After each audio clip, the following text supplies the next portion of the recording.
है एवरीवन, मैं हूं अंजलि। स्वागत करती हूं आप सभी का आपके अपने YouTube channel Bharat GK with Anjali में। और आज अपनी क्लासेस होने वाली हैं 45 नंबर की, है ना।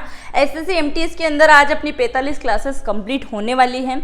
आने वाले कुछ दिनों में अगर आपकी एग्ज़ाम है तो आप ये सारे वीडियो जरूर कवर करें, बहुत ज़्यादा हेल्पफुल रहने वाले हैं। साथ ही अगर आपको मेरी लाइव क्लासेस चाहिए कि आपके एग्ज़ाम से पहले ही मैं लाइव क्लासेस लेके आ जाऊँ एक वीक के अंदर या फिर 10 दिन के अंदर, तो आप ज़्यादा से ज़्यादा कमेंट करना ताकि मैं एक पूरी लॉन्ग मैराथन क्लासेस आपके लिए लेके आऊँ लाइव में। तो अगर आपको क्लासेस चाहिए तो आप ज़्यादा से ज़्यादा कमेंट जरूर करिएगा। साथ ही अगर आपने मुझे इंस्टाग्राम पर फॉलो नहीं किया है तो ये मेरी इंस्टाग्राम ID है अंजलि भारत जी के 0968। आप इस पर मुझे फॉलो कर सकते हैं। इस पर मेरी कुछ ना कुछ एक्टिविटी चलती रहती है। चलिए, पहले क्वेश्चन को आप इस प्रकार से लीजिएगा जैसे आपका कोई टेस्ट चल रहा हो या कोई एग्जाम दे रहे हो, तभी तो आपको पता चलेगा ना कि आप कितने पानी में हो और कितने बाहर हो। तो आज के जितने भी क्वेश्चन मैं आपको कंप्लीट कराने वाली हूँ उसमें से आपका कितना अच्छा स्कोर रहता है, कितने क्वेश्चन आप सही करते हैं, जाते जाते मुझे कमेंट बॉक्स में जरूर लिख के जाइएगा। चलिए शुरुआत करते हैं आज के इस नए सेशन से। ये पहला प्रश्न आपके सामने आ चुका है। संयुक्त राष्ट्र की नवीनतम राजभाषा कौन सी है? नवीनतम राजभाषा आपसे पूछी गई है, कौन से हैं? इसमें से 100% गलत करेंगे या फिर 1-2% ऐसे होंगे जो सही लगा देंगे, क्योंकि मैंने इसमें इंग्लिश लैंग्वेज शामिल करी ही नहीं है। अगर इंग्लिश ऑप्शन यहाँ पे होता तो आपका आंसर इंग्लिश ही होता, जो कि गलत हो जाता। बात यहाँ पे हो रही, जैसे इंग्लिश भी सही है पर यहाँ पे बात हो रही है नवीनतम राजभाषा के अंदर, तो कौन सी आ जाएगी? अरबी। कौन सी आ जाएगी? अरबी। तो अरबी लैंग्वेज क्या है? नवीनतम भाषा राजभाषा के अंदर जोड़ी गई है। अगर मैं बात करूं संयुक्त राष्ट्र संघ की भाषाओं के बारे में कि टोटल कितनी आधिकारिक भाषा है, तो टोटल आ जाएगी 6 आधिकारिक भाषा। क्या है? 6 आधिकारिक भाषा। आधिकारिक भाषा तो 6 टोटल आधिकारिक भाषा हैं। अगर इनमें से आपको ऑप्शन में देखने को मिले तो क्या आप कर लोगे? मैं आपको बता देती हूँ कौन कौन सी भाषा हैं।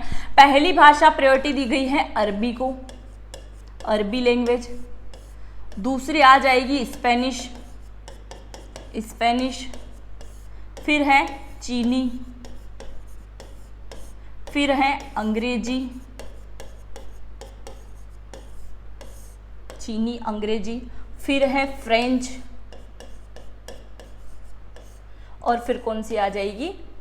ये रूसी, रूसी, रूसी। तो ये क्या है? टोटल भाषा है 6, जो कि कहाँ की हैं? संयुक्त राष्ट्र संघ की, यानी संयुक्त राष्ट्र की जो है नवीनतम भाषाओं के अंदर या पुरानी कोई सी भी भाषा की अगर बात करें तो आधिकारिक टोटल भाषा ये हो जाएगी 6। अगर यहीं अपन अपने देश की बात करें कि भारत में टोटल आधिकारिक लैंग्वेज कितनी है, ऐसे तो अनगिनत भाषा बोली जाती है। हर 100 किलोमीटर के एरिया में लैंग्वेज चेंज हो जाती है। जैसे आप देखिए ना, मैं जहाँ रहती हूँ वहाँ की लैंग्वेज अलग है, वहाँ से आप 75 किलोमीटर आगे चले जाइए, वहाँ की लैंग्वेज और चेंज हो जाएगी, फिर आगे थोड़ी और चेंज हो जाएगी।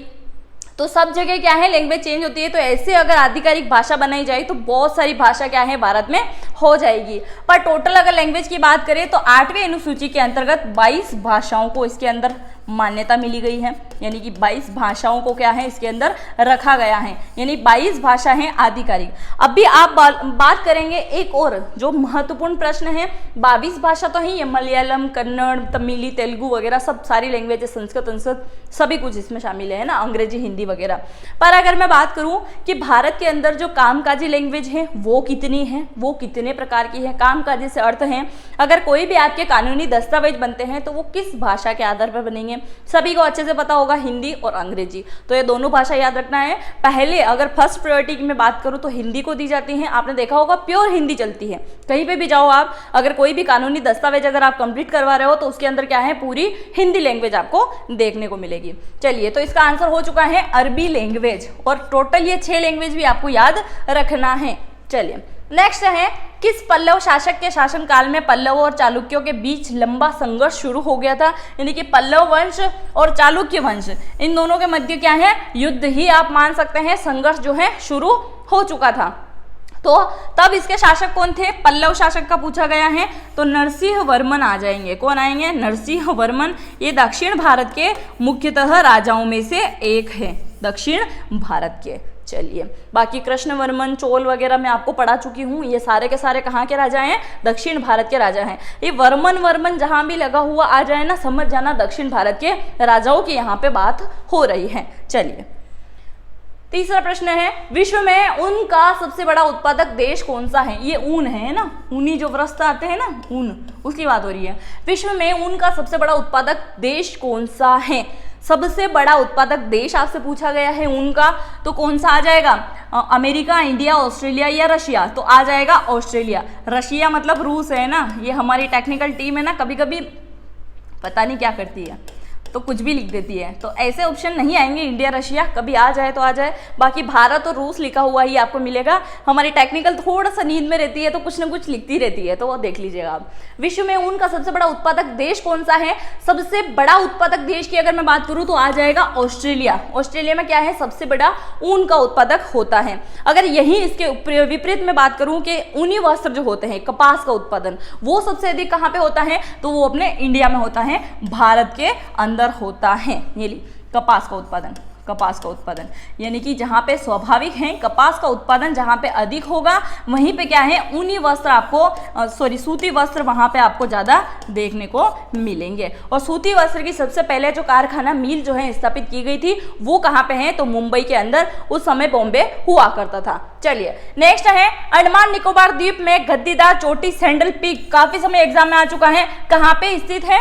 जितना IMP लगा सकते हैं उतना IMP लगा लीजिएगा, बहुत ज्यादा। मतलब आप देखिए, मैंने इतने सारे प्रैक्टिस सेशन लगवाए थे, उसके अंदर भी मैंने काफी समय इसके बारे में बताया था कि क्वेश्चन बड़ा इंपॉर्टेंट है, याद रखिएगा। अंडमान निकोबार द्वीप में गद्दीदार चोटी सैंडल पीक है क्या चीज है? पहली बात तो सैंडल पीक होता क्या है? तो ये क्या है? उत्तरी अंडमान है ना, उत्तरी अंडमान के अंदर स्थित है। होता क्या है? जैसे ये अंडमान निकोबार है तो इसमें जो सबसे ऊंची जो चोटी है ना, इसका नाम है सैंडल पीक। क्या है? सैंडल पीक इसका नाम है, सबसे ऊंची। और इसी के नाम पे एक यहाँ पे अभ्यारण्य भी बनाया गया है अंडमान निकोबार के अंदर, जो इसका नाम भी क्या रखा गया है? सैंडल पीक ही रखा गया है। क्वेश्चन आता है, अंडमान निकोबार की राजधानी का नाम बताइए। सभी को अच्छे से पता होगा, पोर्ट ब्लेयर इसका नाम हो जाएगा, जो कि कहाँ पे स्थित है? उत्तरी अंडमान के अंदर है।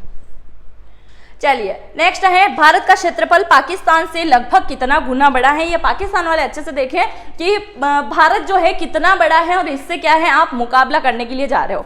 मतलब देखिए ना, ये चैलेंज करता है बार बार, जबकि हर बार मुंह की खाता है। भारत का क्षेत्रफल पाकिस्तान से लगभग कितना गुना बड़ा है? ये लगभग की बात हो रही है, अगर मापने बैठे ना तो इससे भी बड़ा निकलेगा। तो 4 गुना बड़ा है, 4 गुना बड़ा है, 4 गुना बड़ा है ना, 4 गुना। ये वो बोलते हैं ना कि सिर्फ ताकत की ही बात ना हो के दूसरी बात भी हो। चलिए देख लीजिए, भारत क्या है? हर चीज में अव्वल है ना। इसमें देखिए आटा भी नहीं मिल रहा अभी खाने को, तो ये पाक की बात अलग है, पाकिस्तान वालों की तो बात ही क्या करना। मतलब अभी ये है ना, युद्ध करने के लिए सोचते हैं। अभी आप सोचो यार, पहले 4 गुना हम बड़े हैं आपसे, अगर हमारी थोड़ी थोड़ी सेना भी आपके सामने आके खड़ी हो गई ना तो समझ गए होंगे आप। चलिए नेक्स्ट है, चाय या कॉफी का अत्यधिक सेवन करने के कारण किसकी कमी हो जाती है? चाय या कॉफी का अत्यधिक सेवन करने के कारण किसकी कमी हो जाती है आपसे पूछा गया है। अगर मुझसे पूछा जाए कि चाय या कॉफी में से आप क्या पियोगे, तो मेरा हमेशा ही आंसर क्या रहेगा? क्या रहेगा बताओ? चाय ही रहेगा, ऑब्वियसली टी लवर है हम, मतलब बहुत ज़्यादा चाय पसंद है मेरे को। इसमें लिखा गया है कि चाय या कॉफ़ी अत्यधिक सेवन करने के कारण किसकी कमी हो जाती है? कमी हो या वृद्धि हो, पीना तो पीना ही है, मतलब चाय नहीं छूट सकती।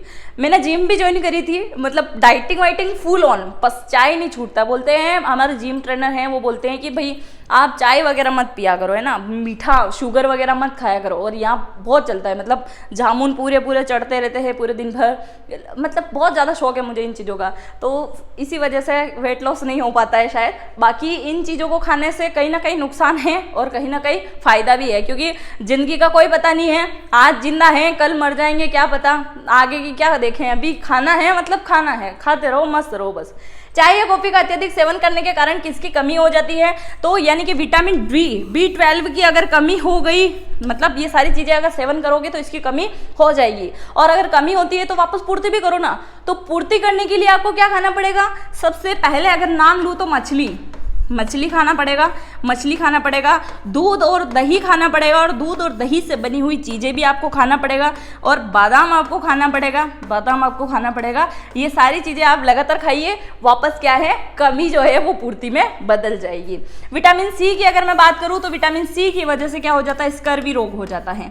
स्कर्वी रोग हो जाता है। विटामिन डी की अगर मैं बात करूं तो कैल्शियम की कमी से होने वाले रोग सारे इसके अंदर आ जाएंगे। विटामिन ए की अगर मैं बात करूं तो आंखों में होती है बीमारी और रतौंधी भी इससे हो जाता है। क्या हो जाता है? रतौंधी भी हो जाता है अगर इन सारी चीजों की कमी आ जाती है तो। चलिए आगे बढ़े।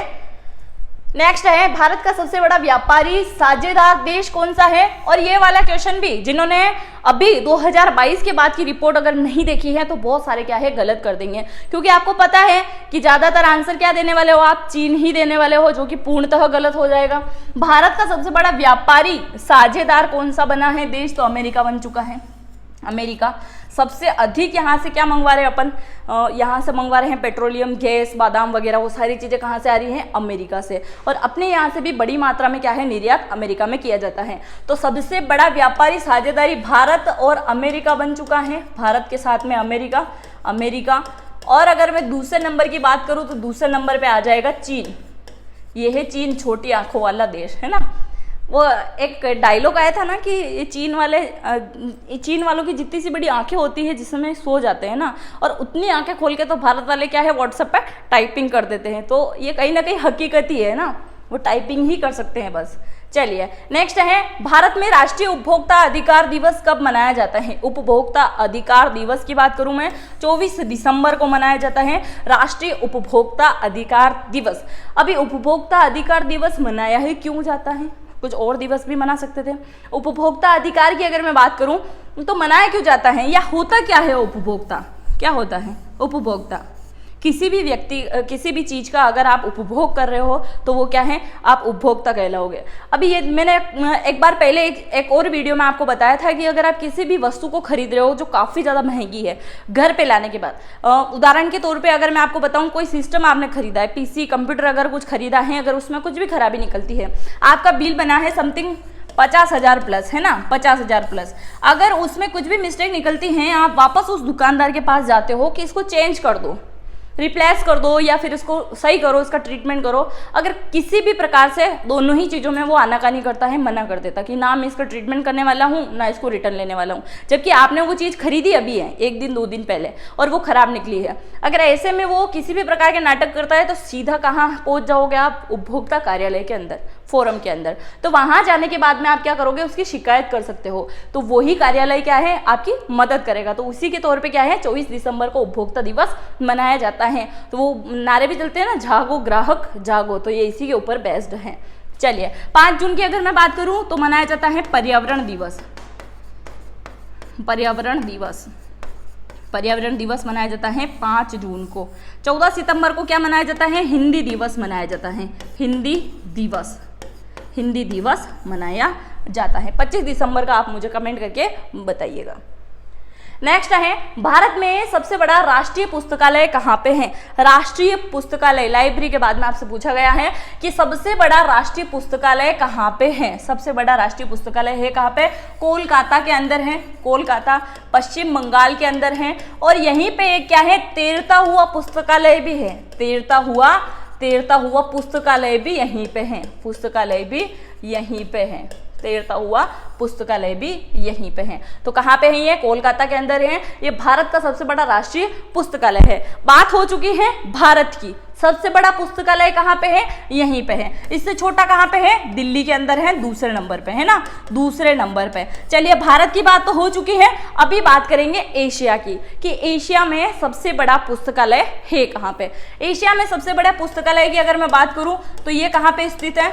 ये स्थित है यूपी के अंदर। और यूपी से मेरा वीडियो कौन कौन देख रहे हैं कमेंट बॉक्स में कमेंट करके जरूर बताइएगा। अच्छा चलिए, आप जो भी मेरा वीडियो देख रहे हैं अभी रुकिए और यहाँ पे आप मुझे कमेंट करके बताइए कि आप कौन से राज्य से जुड़े हुए हैं मेरे साथ। मुझे भी पता चले ना कि कौन कौन से राज्य के जुड़े हुए हैं, ताकि नेक्स्ट टाइम जब मैं कोई वीडियो लेके आऊँ। अभी MTS की क्लास चल रही है, ये क्लासेस जैसे ही खत्म होती हैं तो उन राज्यों की ही मैं क्लासेस लेके आऊँगी। जैसे पुलिस से संबंधित यूपी के ज़्यादा जुड़े हैं तो यूपी पुलिस से, बिहार से ज़्यादा जुड़े हैं तो बिहार पुलिस से संबंधित जो भी के स्टेट में वैकेंसी आने वाली है उससे संबंधित मैं वीडियो जरूर लेके आऊंगी। तो आप ज्यादा से ज्यादा कमेंट करके बताइएगा कि आप कौन से राज्य से जुड़े हुए हैं। यहाँ पे बात कर रहे थे एशिया में सबसे बड़ा पुस्तकालय यूपी के अंदर, सेकंड है यूपी के अंदर। और पहले की अगर मैं बात करूं तो जैसलमेर, जैसलमेर राजस्थान के अंदर है। कहाँ पे है? जैसलमेर राजस्थान के अंदर है। यानी कि एशिया का सबसे बड़ा पुस्तकालय, ये अंडरग्राउंड बना हुआ है, अंडरग्राउंड। एक माता जी के नाम पे है,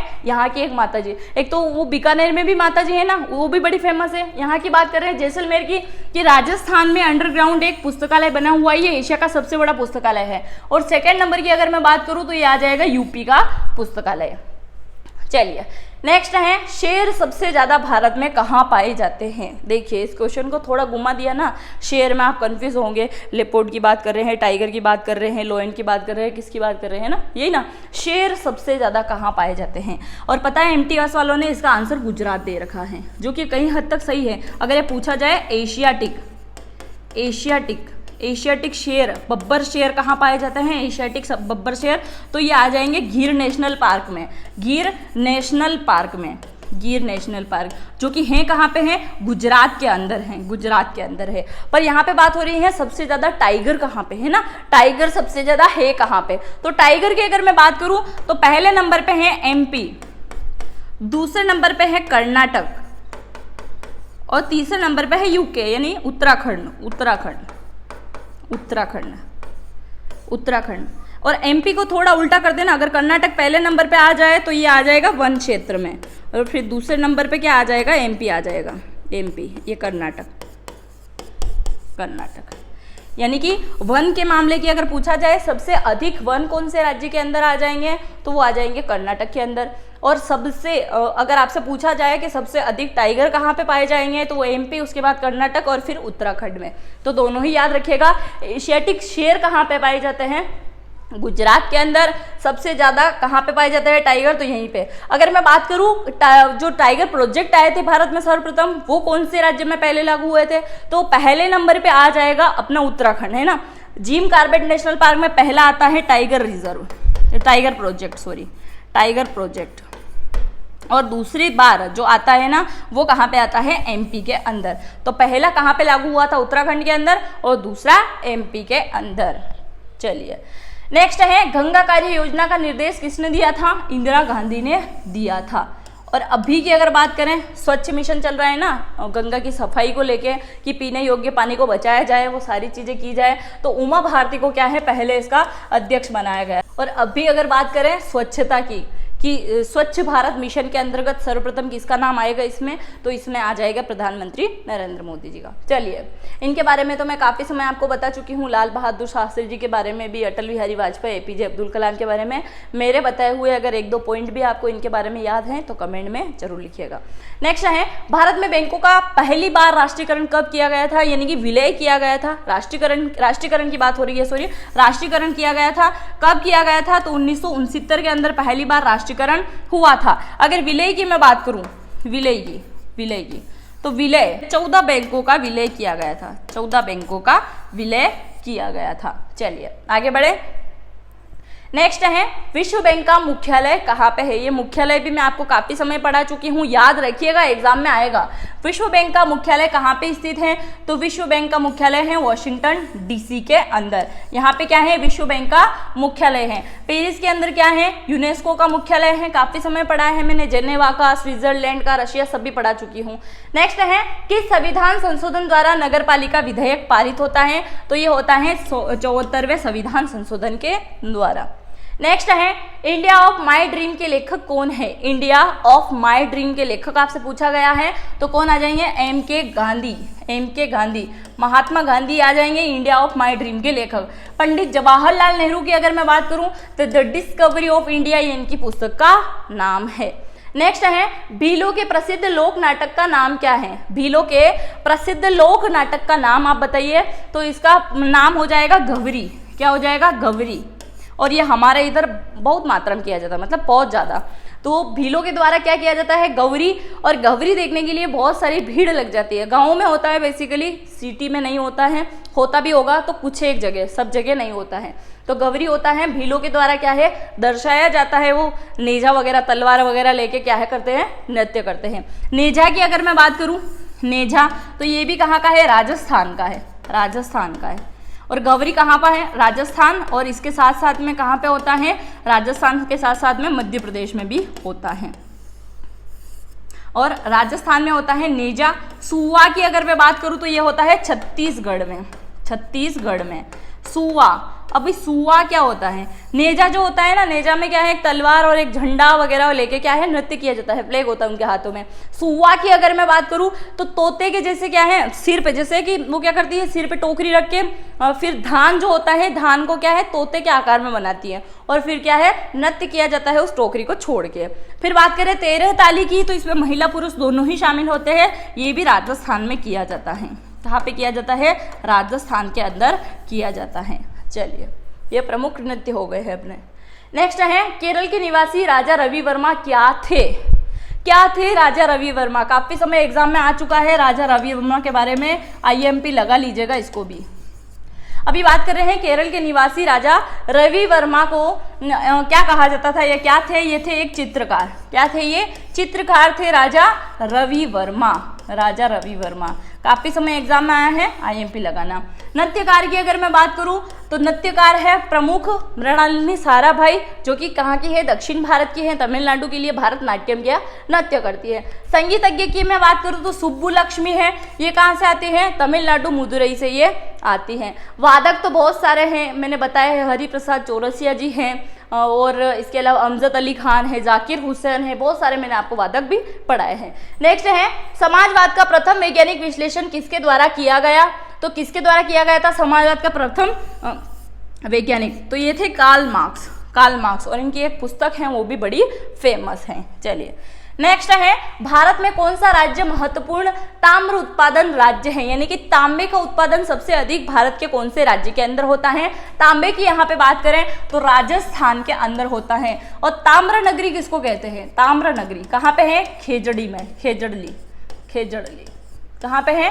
खेजड़ली के अंदर है ये ताम्र नगरी। बिहार की अगर मैं बात करूं तो बिहार में सबसे अधिक किस चीज का उत्पादन होता है? धान का उत्पादन होता है। किसका होता है? धान का होता है, धान का उत्पादन होता है।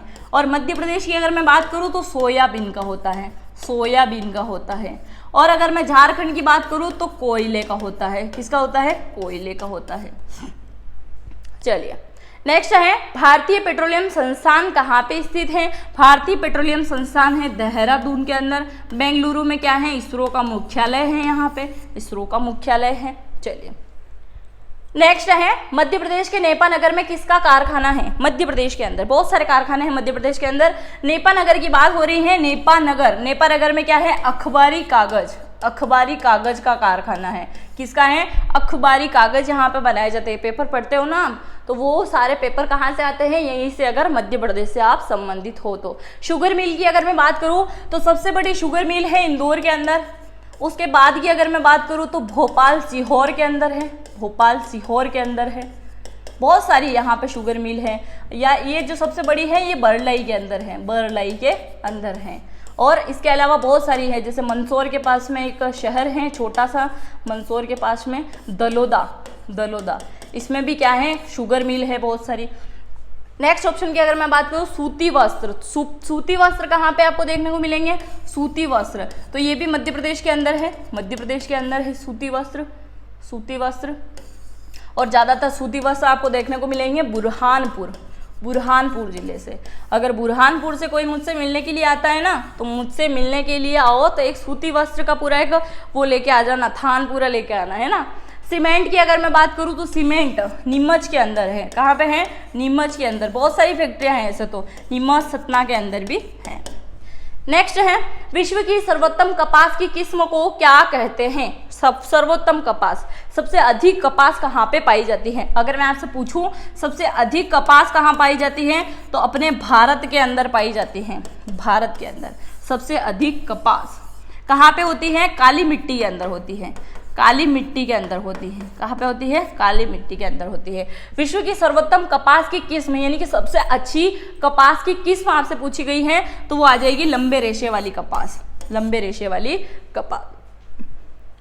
नेक्स्ट है, भारत में किस प्रकार की वाणिज्य बैंक की व्यवस्था है? तो यह है मिश्रित बैंकिंग। क्या है? मिश्रित बैंकिंग है। क्या है? मिश्रित बैंकिंग है।